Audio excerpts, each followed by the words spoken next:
अच्छा, एक चीज़ मैं आपसे और पूछना चाह रहा था, हालाँकि ये बीजेपी से रिलेटेड है, लेकिन क्योंकि आप राजनीतिक आदमी हैं, तो धर्मेंद्र मोची जी जिनका हम मान रहे थे कि सफ़र लगभग अब खत्म सा हो गया है। इस पीलीभंगा जो चेयरमैन चुनाव ने वो जान फूँक दी उनके अंदर, वो वापस से अगले 10-15 साल के लिए जीवित हो गए।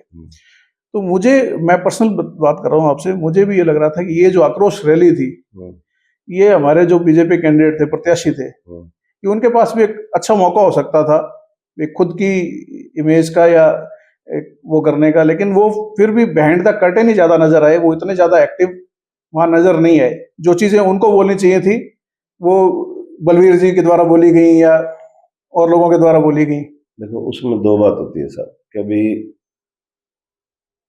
शहर के अंदर एक चर्चा ये भी हुई थी, जब वो एसपी को ज्ञापन देने गए थे तो उनकी फोटो साथ में डॉक्टर बत्रा जी के साथ आई थी।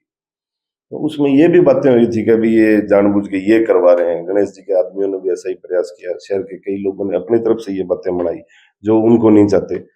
कोई मुझे नहीं चाहता, कोई आपको नहीं चाहता, कोई अलग अलग आदमी के अलग अलग। तो ये भी चर्चा चली थी कि वो लोग उनके साथ हैं, ये करवा रहे हैं ये सारा काम। तो हो सकता है वो इस बात को सोच के आगे नहीं आए हो, ये भी बात हो सकती है। हाँ, सभा स्थल पे वो मौजूद थे, सामने नीचे बैठे थे। अब क्या बोले क्या नहीं बोले, मेरे आने के बाद मैं वहां से आ गया था उसके बाद।